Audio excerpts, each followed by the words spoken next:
Pastor Rafael é um pastor já conhecido da nossa igreja, porque ele ministrou agora os últimos 2 módulos, do carisma. Veio lá da sede, cheio de Deus, junto com a sua esposa, que ele já vai apresentar, Mas é um homem que Deus tem usado com muita graça, com muito favor, com muito cuidado, com muita generosidade. E eu tenho certeza que ele vai nos abençoar hoje muitíssimo. Pastor Rafael, deixa Deus te usar, mesmo como ele tem usado. Amém? Aleluia! Quantos estão felizes essa manhã? Quantos estão felizes essa manhã? Gente, Deus já falou tanto comigo essa manhã. Já chorei, já alegrei, já intercedi, já fui cheio, preenchido pelo Espírito Santo. Meu Deus, como o nosso Deus é poderoso. E chegar aqui e ver uma igreja cheia de pessoas que estão com o coração entregues a Ele, se rendendo, querendo de fato fazer parte do propósito dele eterno nessa terra, me deixa muito emocionado. Bom, quem nunca me viu na vida aqui? Olha quanto pecador. Brincadeira. Querido, eu sou um dos professores do Seminário Teológico Carisma. Aí você viu, os meus alunos foram comprados durante essa semana. Passando ali junto com a sua lembrancinha, você vai também pegar o seu cachê. E foi um tempo tão maravilhoso essas 2 semanas. Nós tivemos 2 módulos aqui em sequência: Cristo, aquele que cura, e evangelização. Gente, que poder que foi durante essas semanas. Que desconstrução e construção, Deus mexeu em tanto. Tinha gente que chegava aqui no dia seguinte falando assim: eu não dormi essa noite, como é que eu faço? Foi tão bom. Bom, eu sou pastor na Igreja Batista Lagoinha, lá na nossa sede em Belo Horizonte. Eu não sou mineiro, Eu não sou de Minas Gerais, nascido e criado. Eu sou no Rio de Janeiro, uma cidade chamada São Gonçalo. E quem está aplaudindo aí, conhece São Gonçalo? É de São Gonçalo? E tá bem? Família tá bem? A gente tem que orar por São Gonçalo do jeito que a gente está orando pela Ucrânia, gente, que é quase a mesma guerra, o negócio... Tô brincando, se minha mãe escuta isso, me puxa a orelha, rapaz. Sou nascido e criado nessa cidade, abençoada por Deus. E há 10 anos atrás eu saí de São Gonçalo e fui para Belo Horizonte para um momento de ensino, assim como esses alunos que estão aqui no Carisma. Eu também fiz o seminário. E foi naquele seminário que eu despertei para aquilo que Deus tinha de maneira poderosa na minha vida. Eu nunca mais fui o mesmo. A minha direção, minha prioridade, tudo na minha vida mudou. Foi também no seminário que durante esses 2 anos eu entendi o meu chamado para aquilo que eu faço hoje. O meu ministério, eu resumo ele em ajuda ou suporte à igreja local. Aquilo que algumas pessoas chamam de ministério itinerante, vai para tudo quanto é lado. Eu prefiro a palavra mais bíblica. Eu acho que o ministério é missionário. O que eu tenho feito é fazer parte da missão, auxiliando a igreja no ensino e na ministração da palavra.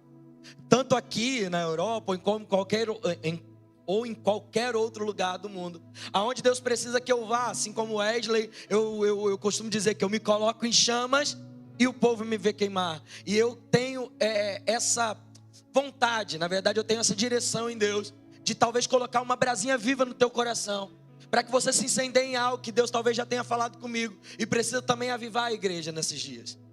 Então Deus, Ele tem me usado para isso.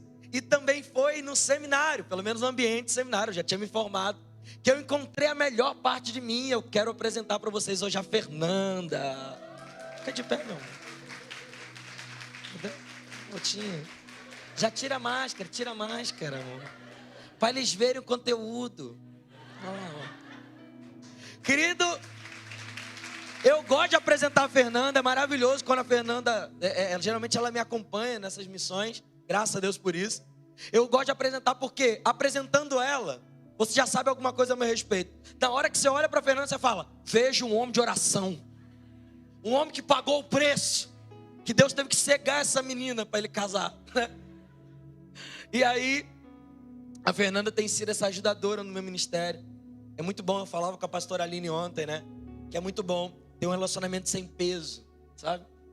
E é muito bom ter alguém que colabora para aquilo que Deus tem na tua vida.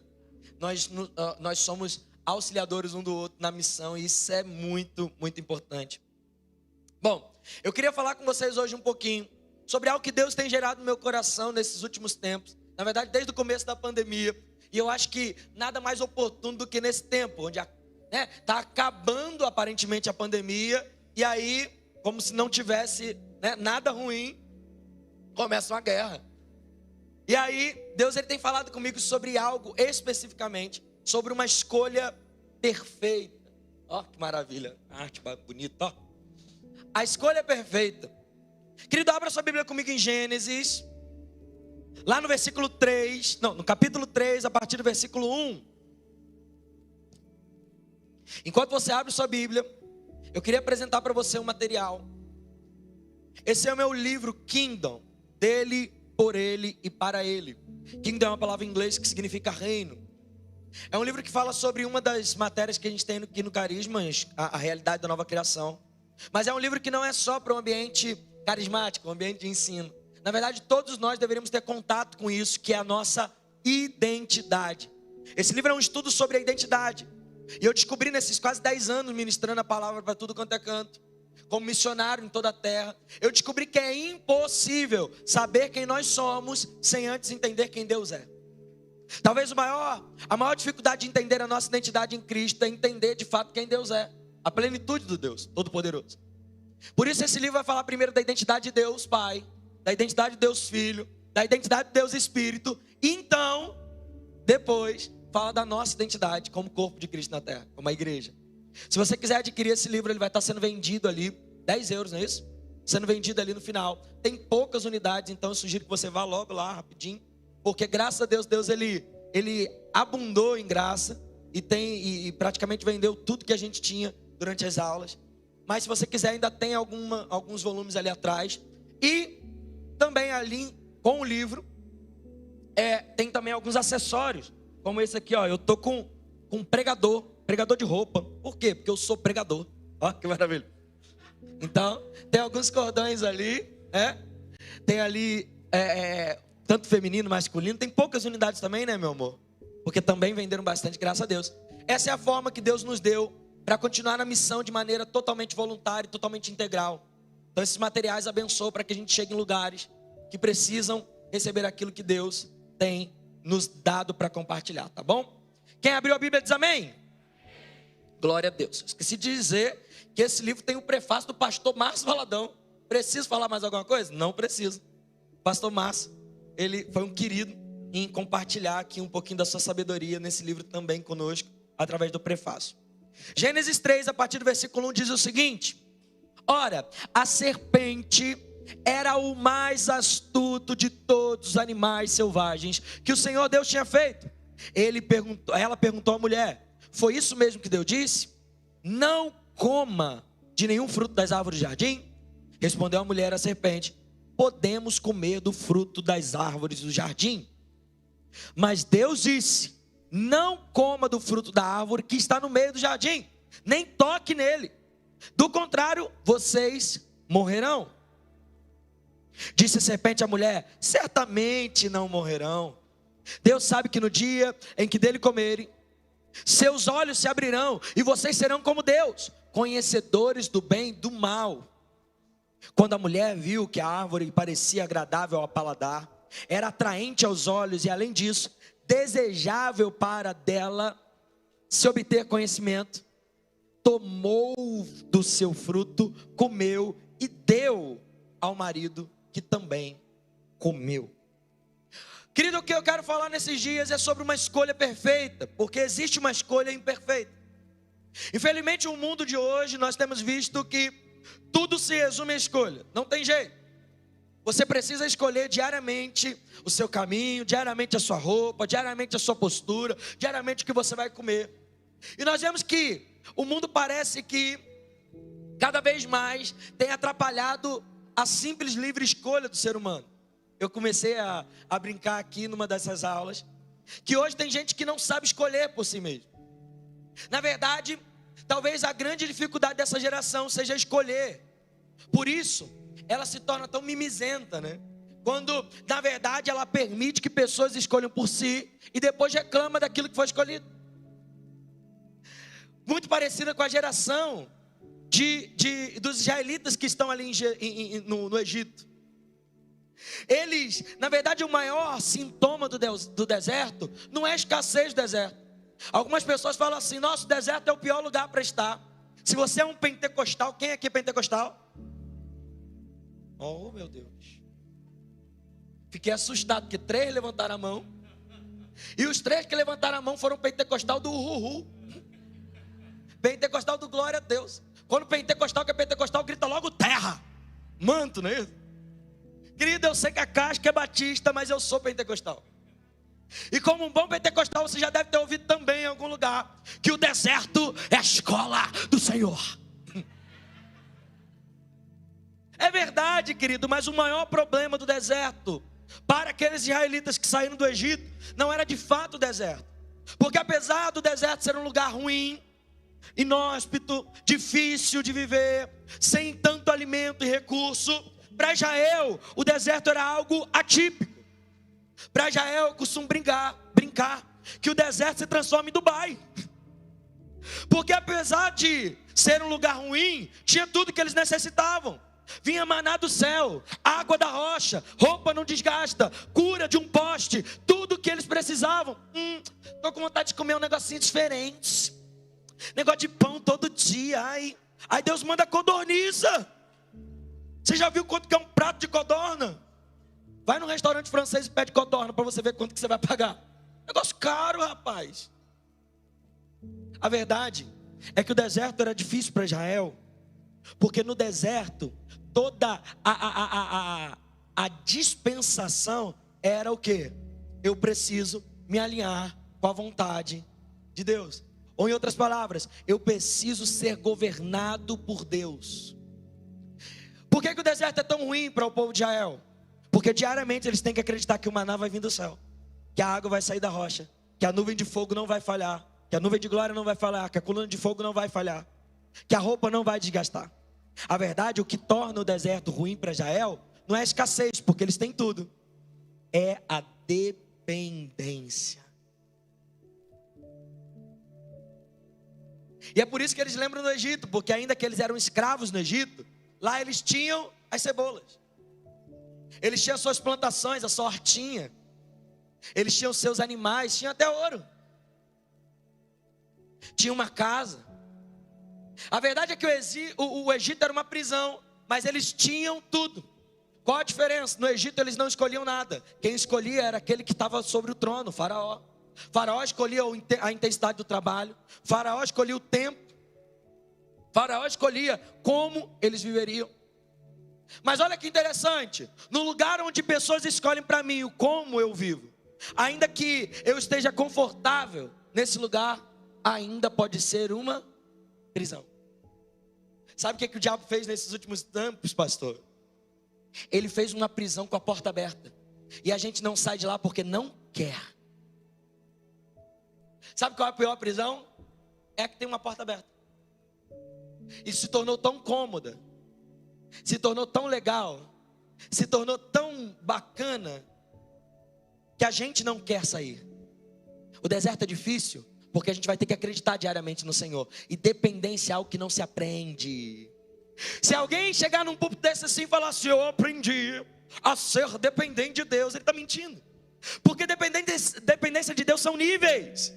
Quando você acha que está bom e você fala: nossa, agora Deus eu entendi, hein? Agora eu sou dependente, eu entreguei o controle da minha vida. Fala: é? Então vamos subir o nível aqui. Você fala: ué, Deus, o que tenho mais para dar, Senhor? Que já te dei tudo. Ele fala: não, querido, vem cá, ó. Vamos subir o nível. A verdade é que essa mulher, Eva, que é tão ridicularizada por nós, tem gente que fala assim: se eu pegar a Eva no céu, eu mato. As mulheres ficam chateadas com Eva, fica ou não fica? Os homens ficam chateados com Eva, fica ou não fica? A gente vive falando: a culpa é da Eva, porque ela comeu do fruto que tornou o homem e a mulher pecaminosos para o reino. A verdade é que Eva ali, ela só toma uma dianteira daquilo que Adão também queria. Por mais que a gente gosta de botar a culpa na mulher, a verdade é que a palavra diz que ela come primeiro e dá ao seu marido Adão. Ele não está muito longe daquilo ali. Na verdade, algumas pregações dão a entender que Adão estava trabalhando, e Eva estava lá conversando com a serpente. Mas na verdade, o que a Bíblia nos orienta é que ela simplesmente come primeiro e dá ao seu esposo. Quer dizer que ele está ali, não só consistindo que ela converse com a serpente, mas também simplesmente comendo o fruto que ele não teve coragem de comer, em primeiro lugar. O que demonstra só que a mulher foi mais corajosa. A mulher foi só mais atrevida nesse sentido de ir lá e pegar o fruto primeiro. Mas os dois queriam, necessitavam e viam o fruto como algo bom para dar discernimento. Sabe o que eu acho engraçado aqui? Bom, eu sempre brinco que toda mulher tem uma amiga cobra. Mentira, você não. Você só tem amiga santa. Glória a Deus. Mas as mulheres do mundo, às vezes quando tem uma amiga cobra, né? Quem é brasileiro aí, via Castelo Rá-Tim-Bum, tem uma amiga celeste, não é isso? Só os brasileiros entenderam isso aí. Tem uma amiga celeste, né? Olha que interessante. A palavra nos orienta que essa serpente está onde? Exatamente onde ela orienta Eva. Quer dizer, não aparentemente ela está distante daquilo que é a árvore do conhecimento do bem e do mal. Aliás, o que nos parece no texto é que ela está exatamente ali. Possivelmente como uma serpente deve estar enrolada em algum galho da árvore. E o que nos leva à primeira parte do que eu quero falar essa noite. Porque para a escolha perfeita você tem que entender que escolher de maneira perfeita é escolher com intensidade. Talvez a maior dificuldade do mundo hoje seja ser intenso naquilo que é de Deus, do mesmo jeito que foi intenso quando aquilo era do diabo. Nós passamos 24 horas numa rave quando estamos no mundo. Nós dançamos até o dia amanhecer. Nós nos alegramos de maneira assim eufórica, mas quando chegamos na igreja, ficamos assim apáticos. Talvez pelo evangelho que foi nos ensinado durante tanto tempo. Sei lá, durante um tempo o evangelho não podia ser feito com um sorriso, né? Você era mais santo quanto mais sério você era. Eu lembro que eu tinha um pastor na minha adolescência, que ele tinha um bigodão, e eu nunca via a parte de cima do sorriso dele. Quando ele estava gargalhando, ele fazia assim. Gargalhando. É difícil também porque talvez a sua experiência com o evangelho foi essa. De um lugar quase que dos nossos irmãos católicos, né? Um lugar de total reverência que não pode sair muito da zona da seriedade. Bom, eu sempre tive dificuldade com esse evangelho. Eu sou mais extrovertido por natureza. E foi por isso que talvez eu muitas vezes não me vi nesse lugar. Eu olhava para esse lugar e falava, não tem como, porque eu vou soltar uma piada. Não tem como, porque eu vou brincar. Não tem como, porque eu vou ser mais solto e talvez esse lugar não me caiba. Entendi que Deus na verdade tinha me chamado para esse lugar exatamente por isso. Porque Deus precisava me usar do jeito que eu era, do jeito que eu tinha. Deus ele precisava trabalhar em mim naquilo que era bom e tirar aquilo que era ruim para que eu fosse usado na obra dele, no meu propósito pleno. O que eu quero dizer, querido? Intensidade é uma escolha perfeita. Só que nós precisamos voltar a incendiar por Jesus. Nós precisamos voltar a ser o tipo de noiva apaixonada. Porque o que faz Adão e Eva se desviarem do seu propósito em primeiro lugar é a falta de intensidade. Eles estão ali no jardim e tudo parece muito comum. Aquilo que Deus fez de maneira sobrenatural, que Deus trouxe a existência pelo haja, agora parece comum demais.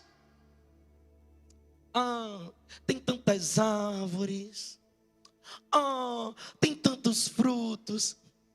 Na verdade, se você já ouviu essa historinha na escola dominical, ou alguém te contou, me parece que nós não soubemos entender essa história direito. Por quê? Porque parece que só tem 2 árvores no jardim, é ou não é? Parece que tinha a árvore da vida e a árvore do conhecimento do bem e do mal. Só.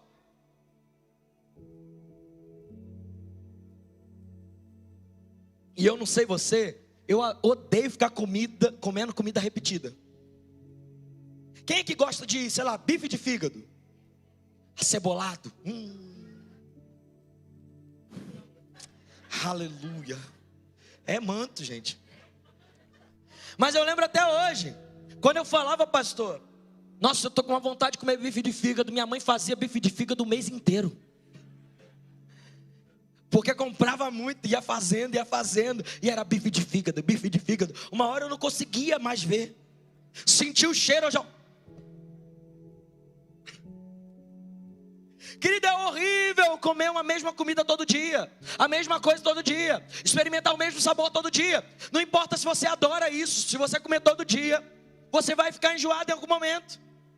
E nos parece que quando esse texto é lido, parece que só tem dois tipos de fruta. Uma que eles podem, outra que eles não podem. Então, inevitavelmente, em algum momento eles vão olhar e vão falar: ai, árvore da vida.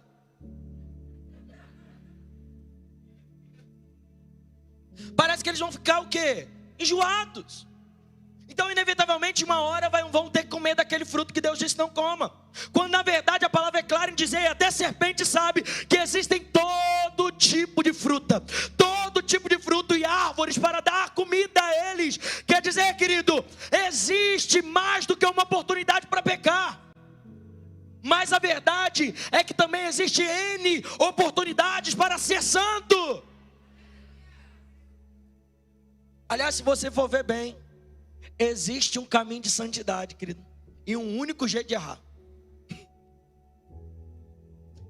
O pastor Márcio sempre diz, né? Que você pode fazer tudo, você só não pode. Olha que maravilha. Você pode fazer tudo, você só não pode pecar. E isso é uma verdade. Quando a serpente pergunta para Eva assim: menina, ô menina, você não come de nenhuma árvore, você está em jejum, o que é você está fazendo intermitentes? O que você está fazendo? Você não come direito, menina. Você está pálida, fraqueza. Aí ela fala assim: não, eu posso comer de todas as árvores. Eu posso comer de tudo. Eu só não posso comer da árvore que está no centro do jardim.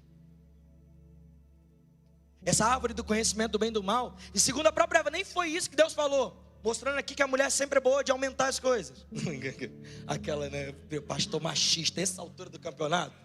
2021. Tô brincando, gente. É brincadeira, tá? Pelo amor de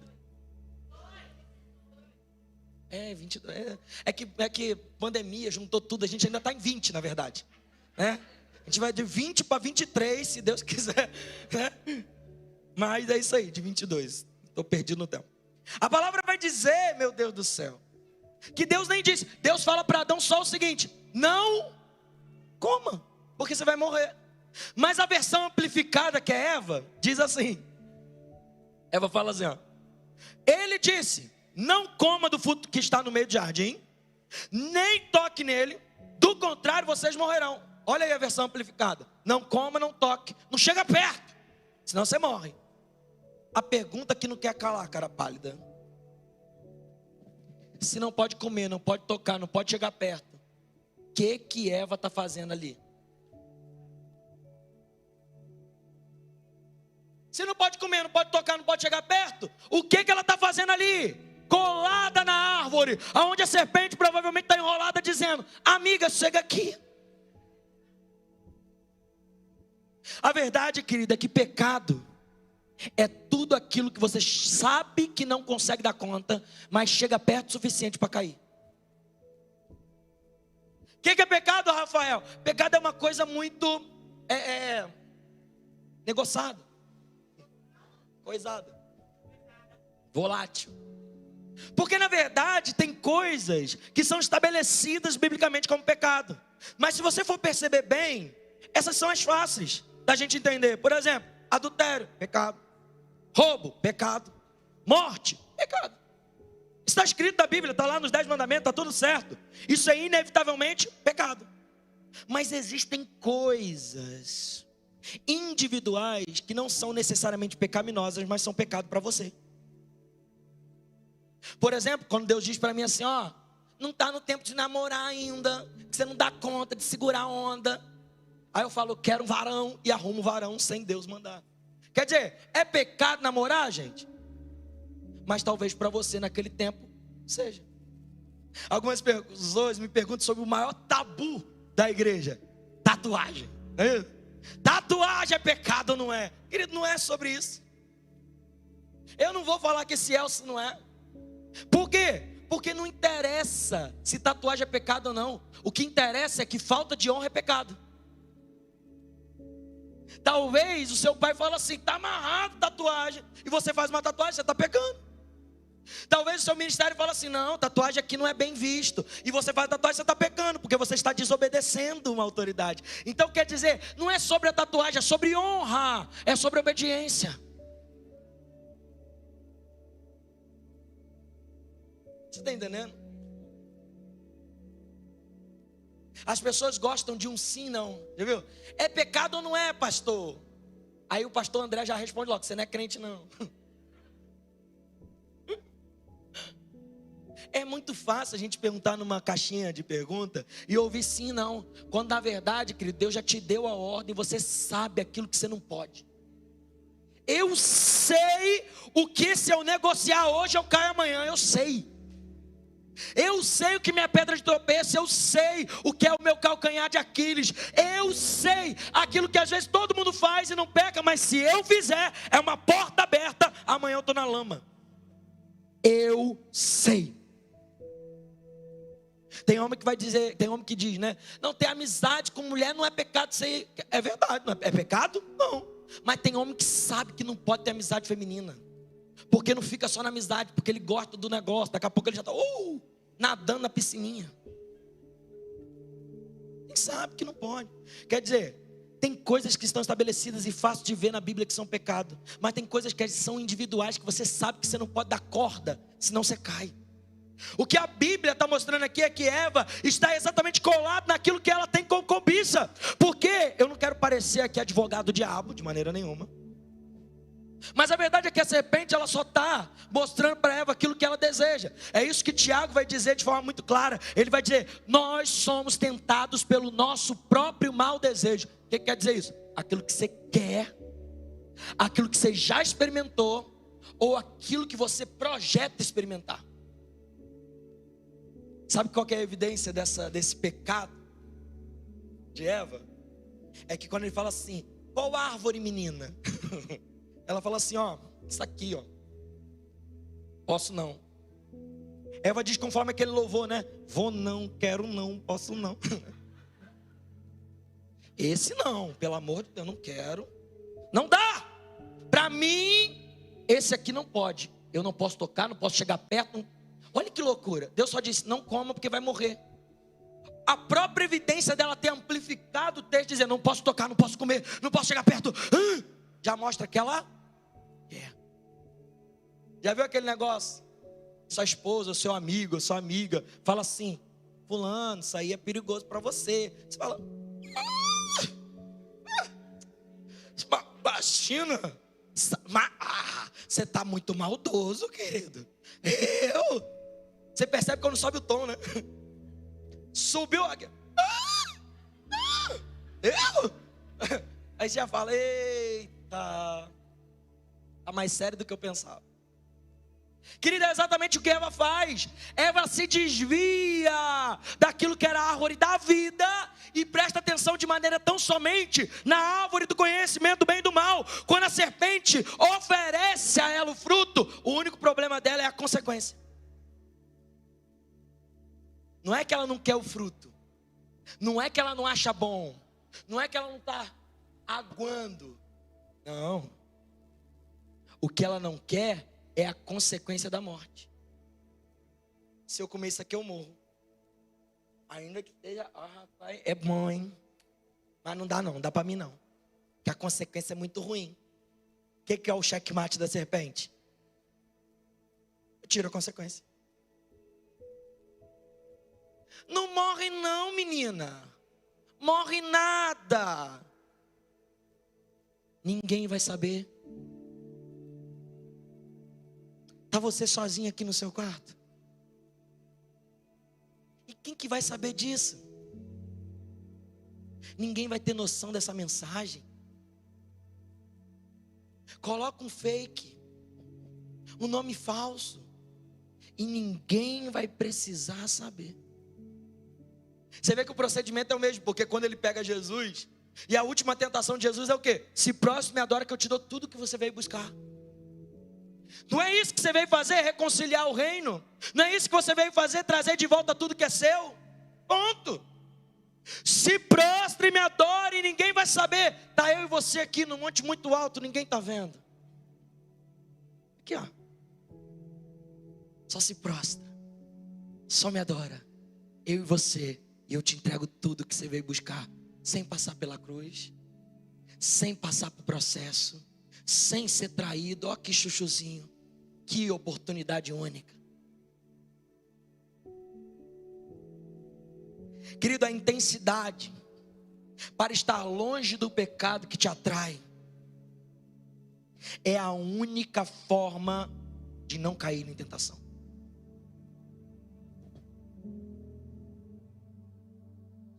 Fica de pé no seu lugar para parecer que está acabando.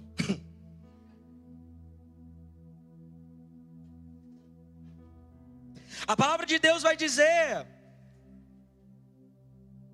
que Eva toma do fruto que ela mesma diz que é bom para dar discernimento e come e dá ao seu esposo Adão. Presta atenção. Eva foi criada por quem? Por Deus. Quem Deus é? O Todo-Poderoso, o Criador dos céus e da terra, o todo, o dono do universo. Quem será que sabe mais das coisas? Deus ou uma serpente? O Criador ou a criação? Quem mais sabe nessa história? Deus ou a serpente? Porque a palavra diz que a serpente é a mais astuta de todos os animais. Quer dizer, o diabo é bom, ele é astuto. Mas quem sabe mais das coisas? Deus ou o diabo? Mas sabe o que é pecado? É quando você espera, oculta a voz de Deus, daquele que sabe todas as coisas, porque a sua cobiça por aquilo que é errado é tão grande, que você precisa ouvir a voz daquele que sabe menos do que Deus. Todo pecado tem uma desculpa. Todo pecado tem uma... Não, Senhor, não é bem assim. Não foi isso. Aconteceu. Sabe o que é interessante de Êxodo? Quando a palavra diz que Arão fez o bezerro de ouro, a palavra deixa claro assim, ó: Arão entalhou o bezerro, preparou o bezerro com as suas próprias mãos. Quer dizer, ele deu forma ao bezerro com as suas próprias mãos. Mas quando Moisés desce e pergunta: o que aconteceu, Arão? Pode ler lá depois. A palavra vai dizer o seguinte: que Arão diz para Moisés: Moisés, eu peguei o ouro, coloquei no fogo e saiu o bezerro. Eu não estou brincando, gente, lê lá. A palavra está dizendo, ele fez com as próprias mãos. Mas quando ele vai dar desculpa a Moisés, ele vai falar: eu botei no fogo e saiu o bezerro. Você acredita? Coisa de Deus, assim, um negócio inexplicável.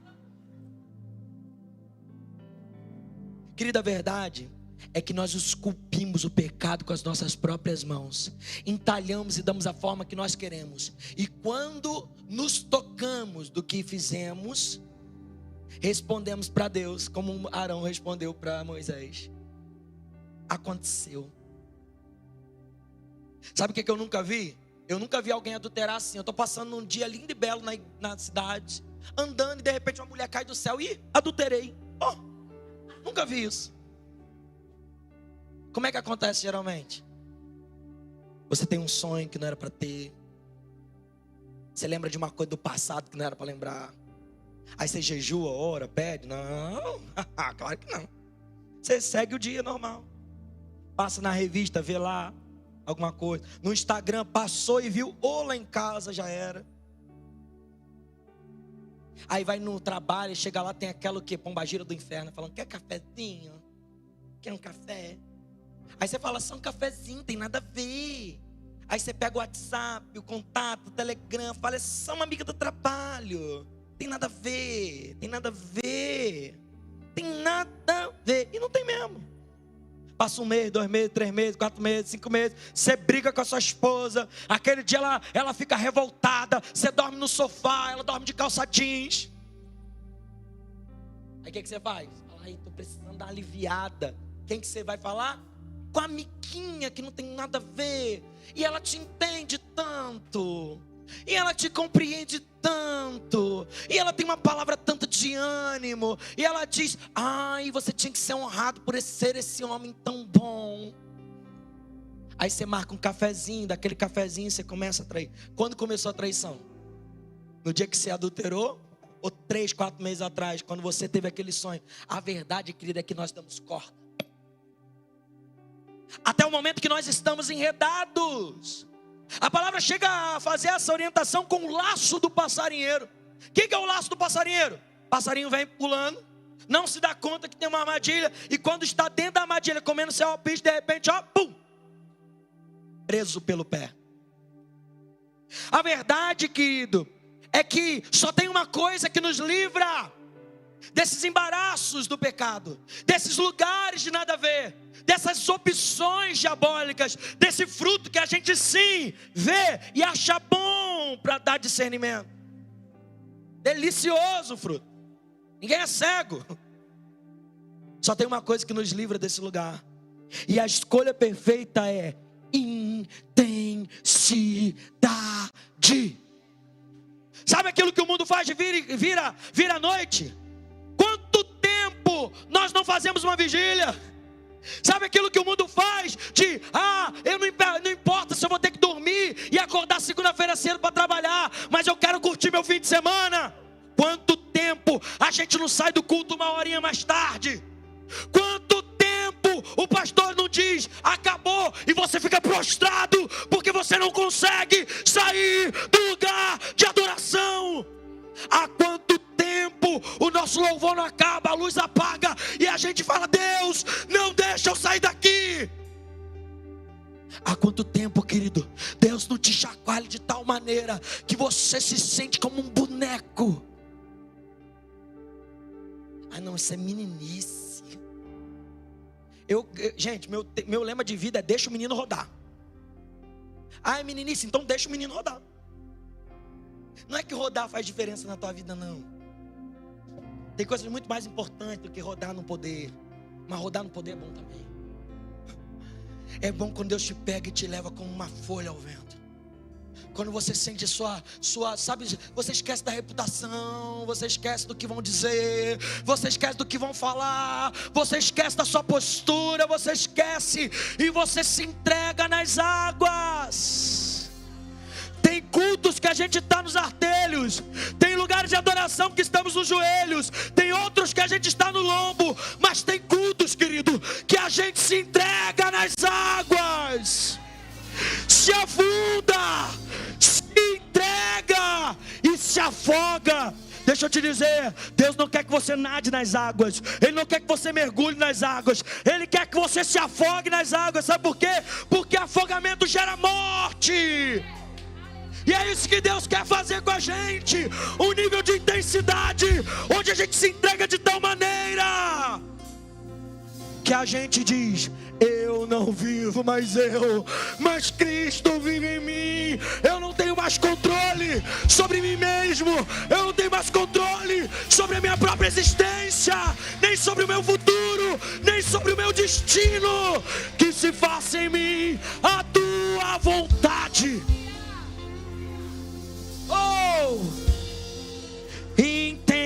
Intensidade é a única coisa que pode nos prover um lugar melhor do que os pecados. Intensidade. Querido, enquanto nós cantamos esse louvor, eu queria que você pensasse somente numa coisa. Lembra aquela vez que você ficou apaixonado? Quando você tinha 10 aninhos de idade, 11 aninhos, 12 aninhos. Nem era uma paixão de verdade, nem virou nada. Era mais platônico. Você olhava e falava assim, estou namorando, só que ela não sabe. É mesmo? Crushzinho. A pessoa não era tudo isso, a pessoa era estranha pra caramba. Mas você achava ela linda, ele lindo. Nem dava bola pra você, mas você ficava encantada. Borboletas no seu estômago. Sabe o que eu percebo nos dias de hoje? Nós viramos uma noiva que ama Jesus. Quem ama Jesus aqui? Mas virou aquele casamento de 60 anos que você já não, sabe, não tem mais aquele vem cá minha nega, não tem mais aquela paixão. Você olha e fala assim, oi filha, nem dá beijo, fala, manda de longe. Eita, Deus derramando a água. Só para quem é aluno carismático aí sabe. Querido, deixa eu te dizer uma coisa. Existem casamentos que passam o tempo e você vira mais irmão do que casal. Mas na verdade, querido, existe um lugar chamado paixão. E apesar do amor ser aquilo que vai te manter até o fim, a paixão também precisa ser renovada diariamente. Nós precisamos voltar a ser uma noiva apaixonada, do tipo que quer passar o tempo com Ele, quer ouvir Ele todo dia. Assim como você ficava no WhatsApp, virava a noite ouvindo as histórias do seu amado. Nós precisamos ser o tipo de noiva que amamos tanto o noivo, que não estamos nem aí mais para a festa. Nós dizemos maranata, não é porque queremos vestido e bolo, não é porque queremos docinho e salgadinho. Nós dizemos maranata porque tudo que nos anseia, tudo que nos preenche, tudo que nos dá forma, tudo que nos move é a entrada do noivo. A entrada do noivo. Intensidade, querida, é necessário nos últimos dias. Porque só a intensidade vai nos mostrar a diferença para o mundo. Nós cremos em Jesus e ficamos com Ele incubado dentro de nós, quando na verdade o mundo deveria ver em nós saltando a esperança da glória. Intensidade, querido, aqui dentro, intensidade lá fora. Intensidade na adoração, na oração e no jejum e na palavra.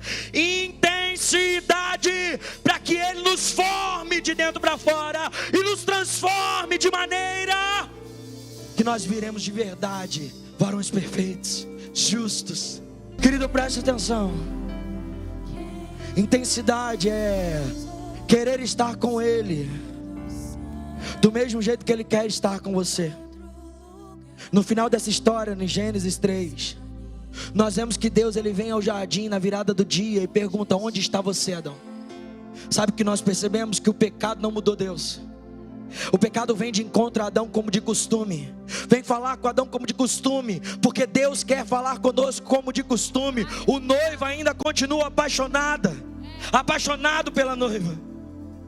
Mas sabe quem mudou? Adão e Eva não estão mais lá como de costume. Adão e Eva estão escondidos, não como de costume. Adão e Eva não querem relacionamento como de costume. Adão e Eva não querem falar com Ele, tem medo dEle. Hoje eu declaro, Lagoinha Lisboa, que vocês não serão a noiva escondida, não serão a noiva apartada, não serão a noiva temerosa, não serão a noiva escondida, mas serão a noiva que sai de trás da moita e vai até o encontro com o amado. A noiva que anseia pelo noivo, apaixonada pelo noivo, intensa pelo noivo. Uma noiva que ama mais o noivo que a festa. Uma noiva que ama mais o noivo que os amigos da festa. Uma noiva que ama mais o noivo que tudo que Ele pode nos dar. Eu declaro sobre vocês, Lagoinha Lisboa, um tempo de coisas novas. Vejam, Ele está fazendo algo novo. Oh, e a ver chamar, ao invés de desoladas e desamparadas que eras, te chamarão cidade santa, cidade de Deus. Oh, querido, vocês serão um farol no meio das trevas, uma ponte sobre as águas e uma flecha que acerta o alvo. Eu declaro sobre vocês, Lagoinha Lisboa, um tempo onde vocês não mais serão invisíveis, reclusos e escondidos, mas Deus os projetará a lugares grandes. Oh, chegou um tempo de sair de dentro da caverna. Chegou o tempo de assumir os tronos que Deus te deu por herança. Chegou o tempo de pregar para reis, de dançar diante da glória. E há pessoas que vão dizer o que Ele está fazendo, o que Ele está buscando. Será que ele quer se engrandecer a si mesmo? Mas como Davi, você não está vestido de rei porque existe um rei. Você já não está mais preocupado com o trono porque existe um rei assentado nele. Você se vestiu de sacerdote e somente dança, dança, dança diante da presença, diante da glória.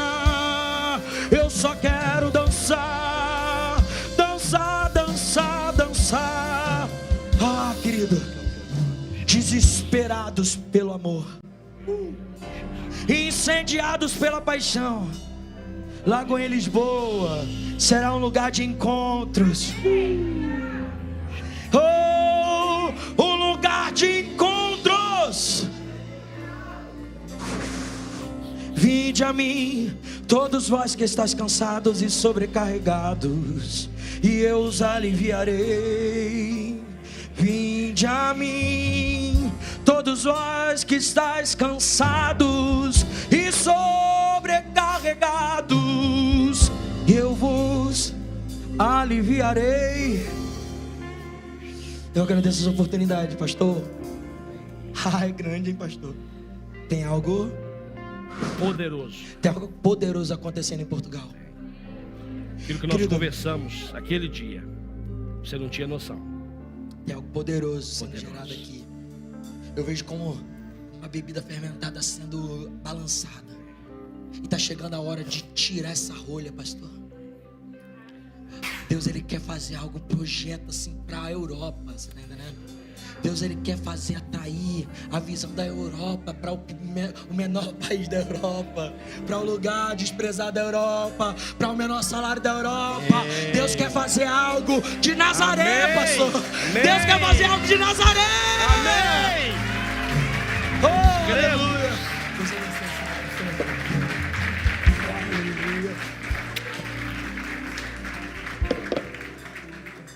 Você que está em casa, que honra mais uma vez poder celebrar o nome poderoso de Jesus ao seu lado. Te espero logo à noite. Você que não conseguiu vir agora de manhã, né, você precisa estar aqui. Existe aqui um ambiente, uma atmosfera extraordinária de adoração e você precisa fazer parte. Conto com você, conto com a sua casa e os abençoo em nome de Jesus.